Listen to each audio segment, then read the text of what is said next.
ایک دفعہ کا ذکر ہے کہ ایک بطخ دریا کے کنارے رہتی تھی۔ کیونکہ اس کا نر مر چکا تھا، وہ بیچاری ہمیشہ بیمار رہتی۔ ایک دن اس کی طبیعت زیادہ خراب ہو گئی تو وہ ڈاکٹر کے پاس گئی۔ ڈاکٹر نے اسے بتایا کہ تمہاری بیماری ایسی ہے کہ تم جلد مر جاؤ گی۔ اسے یہ سن کر صدمہ ہوا، کیونکہ اس کے پاس ایک انڈا تھا۔ اسے ڈر لگا کہ اگر میں مر گئی تو اس انڈے کا کیا ہوگا، جس کے کھول سے جلدی بچہ نکلنے والا تھا، اور پھر اس بچے کو کون سنبھالے گا۔ لہٰذا وہ اپنے سب دوستوں کے پاس گئی جو جنگل میں رہتے تھے۔ اس نے اپنے دوستوں کو اپنی ساری کہانی سنائی، لیکن انہوں نے مدد کرنے سے انکار کر دیا۔ بیچاری بطخ نے ان کی کافی منتیں کی کہ خدا کے لیے تم لوگ مرنے کے بعد میرے بچے کو اپنا سایہ دینا، لیکن کسی نے اس کی بات نہ مانی۔ بیچاری بطخ بھی کیا کرتی؟ اس کے ذہن میں خیال آیا کہ کیوں نہ میں اپنے بھائی مرغے کے پاس جاؤں، وہ ضرور میری مدد کرے گا۔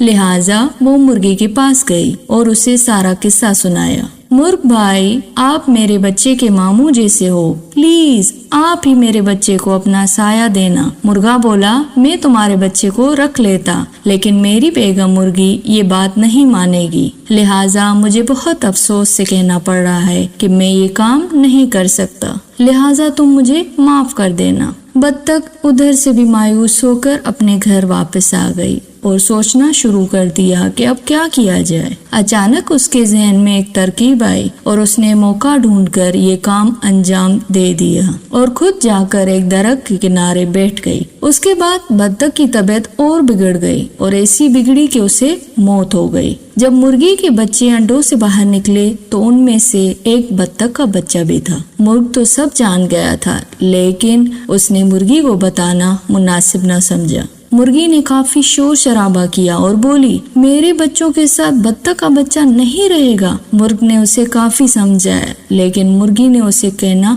نہیں مانا۔ مرغی نے اپنے بچوں کو منع کر دیا کہ بطخ کے بچے سے کسی کو بات نہیں کرنی ہے۔ سب نے مرغی کی بات مان لی، لیکن وہ چوزوں نے اپنی ماں کی بات نہ مانی، اور وہ جو خود کھاتے تھے اپنے ساتھ اس بطخ کے بچے کو بھی کھلاتے تھے۔ مرغی کو بطخ کے بچے سے سخت نفرت ہو گئی تھی، اسے دیکھنا بھی وہ پسند نہیں کرتی تھی۔ ایک دن مرغی کے ذہن میں خیال آیا کہ ہم سب مل کر دریا کے کنارے سیر کو جائیں گے، ہم سب واپس آ جائیں گے اور بطخ کے بچے کو وہیں چھوڑائیں گے، اس طرح سے جان چھوٹ جائے گی۔ وہ لوگ سیر کو نکلے، وہاں پہنچتے ہی ایک چوزا دریا کے کنارے چلا گیا اور ڈوبنے لگا۔ یہ دیکھ کر مرغی زور زور سے چیخنے چلانے لگی۔ چونکہ بطخ کے بچے کو تیرنا آتا تھا، لہٰذا اس نے فوراً ہی دریا میں تیرنا شروع کر دیا اور اس چوزے کو نکال کر باہر لے آیا۔ مرغی نے یہ جب دیکھا تو اسے اپنے کیے پر کافی شرمندگی ہوئی اور اس نے بطخ کے بچے سے معافی مانگ کر اسے اپنا